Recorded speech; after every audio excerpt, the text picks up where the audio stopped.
Ready? So we're going to be learning how to scan a transabdominal ultrasound for GYN. You can refer to the other video that I posted for the transvaginal approach, but this is going to be the transabdominal approach. So we want to make sure that our patient is prepped. So they're going to drink about 32 ounces of water before, 30 minutes to an hour before their appointment, because they want to show up with a full bladder. When they get to us, we want them to have a full bladder because we're going to use that as a window to see our uterus and ovaries. So we're going to ask all of our pertinent patient information questions, such as how many times has the patient been pregnant, how many children have they had, when was the first day of the last menstrual cycle, are they pre or postmenopausal, are they on any sort of hormone replacements, any surgeries to their uterus or ovaries before. So that's all the basic information that we're going to need before we start the exam. Now, to start the exam, we're going to have the patient laying supine, and we're going to tuck a towel into their pants or shorts and pull them down just a little bit by that hip bone, just a little bit, so that way we can get our probe in there. We're going to use a curved probe, usually about 5 megahertz, and we're going to put our probe down transverse to start. So when we put our probe down transverse, it's a good kind of way to start the exam, because now we can see our giant bladder as a landmark. So that's ideal for what we want to see. So I usually like to just scan transverse, superior, and then inferiorly. So can you get a good view of the screen from here, or can you come on this side? All right, perfect. So we want to obviously make sure that we're on our GYN setting and that we're ready to go. So I'm going to put a little bit of pressure, as our patient can probably feel, and I want to make sure that I'm looking in the Nexa, and then I'm looking in the posterior cul-de-sac as well as the anterior cul-de-sac, which typically doesn't have much pathology. But now I'm going to turn my probe sagittal, and I can see my bladder here. This is the uterus, this is the cervix, and then this is the vaginal canal. So sometimes you can actually see, if you are scanning a patient who's on their menstrual cycle and you see something that's kind of echogenic and causing some bright echoes coming off of it in that vaginal canal, that would be their tampon. So it's good to make note of that while you're scanning them, because then when they use the restroom to do the transvaginal portion of the exam, you can tell them that they have to remove that. Okay, so I'm just going to apply a little bit of pressure, and I'm going to take my images. So this is going to be sag uterus. Some facilities want you to put the transabdominal measurements of the uterus in the package, and then some, like the transvaginal measurements, in the package. You just have to adjust wherever you are. So we're going to go from the fundus to the cervix for our length measurement, and then we're also going to get our AP measurement at the largest or thickest portion, which is going to be towards the fundus of that uterus. And now I'm going to scan through the uterus. So I started midline, okay, and I know I'm midline because I can see the dimpling of the cervix, and I can also see that endometrial stripe. Now I'm going to sweep to the patient's right just a little bit, and I'm going to take a picture there, I'm going to take a picture there, I'm going to take a picture there. We also want to make sure we sweep all the way out so we're not missing any pathology hanging off of the uterus. I'm going to come back to center midline, and now I know that I'm centered and I'm in the midline because I can see that endometrial stripe again, although it is very thin, but you can still see it. Now I'm going to sweep to the patient's left just a little bit, take a picture, a little bit, take a picture, a little bit, take a picture. We see her left ovary coming in right here. I'm sweeping all the way out so that way I know I'm not missing any pathology. Now what I'm going to do is I'm going to get that endometrium, the measurement on that as well.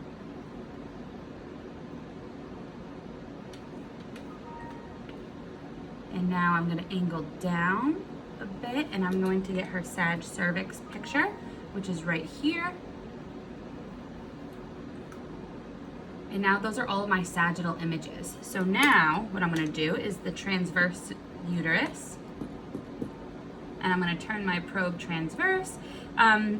So this is kind of a good way to learn, is we can see that her bladder is in the center of the screen. However, her uterus is slightly towards her left. So instead of leaving it there and keeping my probe in the center of the patient's pelvis, I'm going to move my probe to the patient's right and then angle down to get that uterus right in the center of the bladder. So that way it's a little bit of a better window. And then sometimes I slide my probe down and I angle up on the patient, so that way I can use that bladder a little bit more. Because if I come up, right, so this is bladder, right? So if I'm putting my probe down right here on the patient, I'm not getting much of that bladder as a window to get that fundus. So if I slide my probe down more towards the pubic symphysis and then I angle up, I can really push out all of that gas even and see more of that fundus. So now I'm going to do the same thing in transverse. I'm going to slide my probe down so we can see vaginal canal in transverse, and then it turns into cervix as I'm angling up. So I usually like to start all the way out at the fundus and then come down. So I'm going to take a picture here. And you want to make sure you're measuring your uterus at its widest portion. All right. So sometimes it can be difficult with ultrasounds to say this is exactly where you need to take your picture. It's kind of up for interpretation, but we're essentially just taking slices that are representing what we're seeing. So I'm going to get that cervix picture. How do I know I'm at cervix? So I'm going to see that shadowing on either side representing the cervix. That's how you know you're there. And always sweep all the way out. Okay, so that's my transverse uterus images. Now I'm going to go to the patient's left side to image her left ovary. So I'm going to slide my probe to her right and angle to the left like a flashlight. And use that bladder. You want to make sure that you push to get all that bowel out of the way. And I can see, so when you look at the uterus in transverse, you're going to see kind of like these horns coming out where it widens and it kind of goes like this, and that's the broad ligament that's coming off of the uterus, which is a helpful tool for you to find and locate those ovaries.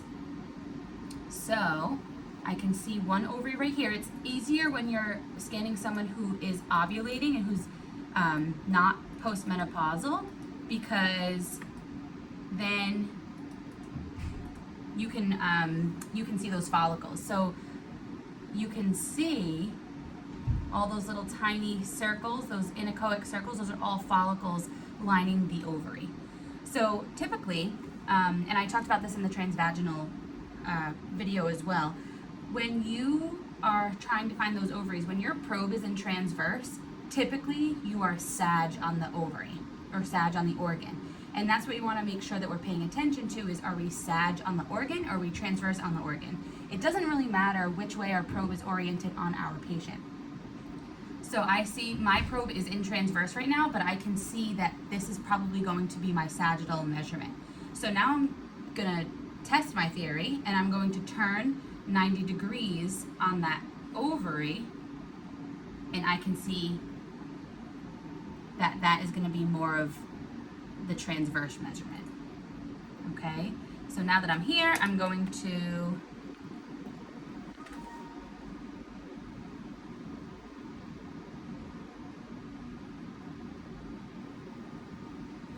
take a few images of that transverse ovary. I'm going to make sure we get the width measurement and we put color on it. And then in sag, now a lot of places require Doppler on ovaries. And when you're doing Doppler on ovaries, you don't want to take that lightly. You want to make sure that you're getting both venous and arterial flow. So the venous portion of that organ is going to be a little more telling and a little more important than the arterial flow, but we want to make sure we're getting both. So I make sure that I sweep all the way out, and now I'm gonna do my Nexa picture.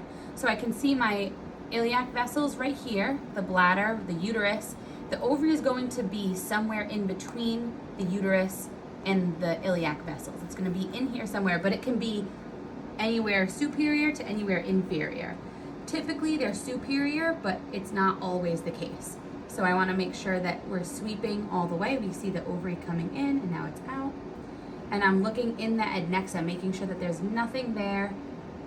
And then I'm gonna take a representative adnexa picture. And then a sagittal adnexa picture. So I like to obviously sweep and make sure that there's nothing there. And the picture that I take is gonna have the iliacs in view. And I just put color on them. This is just preference. And now I'm gonna go back to transverse, because when you're finding ovaries, it's always better to find ovaries in transverse because you're covering more ground that way. So I can see, excuse me, bladder, uterus, iliac vessels. So I know that the ovary is gonna be in between. So we can see ovary right here. And typically the ileocecal valve is gonna be in that right lower quadrant. So here you're gonna get usually a big pocket of gas, which is normal to see, but it can make it even more difficult to find that right ovary. If you're having trouble finding ovaries, you can always push. Typically you're pushing with your probe transabdominally, but if you're having trouble transvaginally, you can always push on the pelvis or have the patient help you push on their pelvis to move some of that bowel out of the way. So I'm in transverse on my probe. I'm gonna turn on this. And I'm actually sag ovary in sag.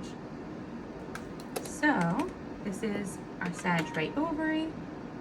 Make sure you know the borders of your organ. If you take a picture and you say, I can't really see the borders of this organ, where do I measure it? If you can't prove it, then how is the doctor going to believe it, right? So if you don't believe the borders, then you have to make sure you take another picture. That's more convincing for you. Maybe it might mean just pushing a little harder, maybe moving your probe around a little bit. So my ovary is right here. And I'm gonna take a few images, get it at its widest view, and make sure that there's internal blood flow. Sweep all the way in and all the way out. Make sure there's nothing in there. I'm gonna increase my depth. I'm gonna look in that adnexa.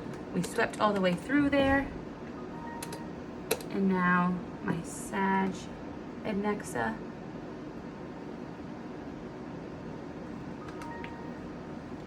And color just for preference for me. All right, and that is all of our images. So actually, right now, I can see when I started this exam in the beginning, there was a larger pocket of gas that was kind of covering the fundus of this uterus. So I'm happy that I went back to the uterus because now I can see the actual fundus in entirety, and I proved that there is nothing that gas was covering. So it's always good to go back.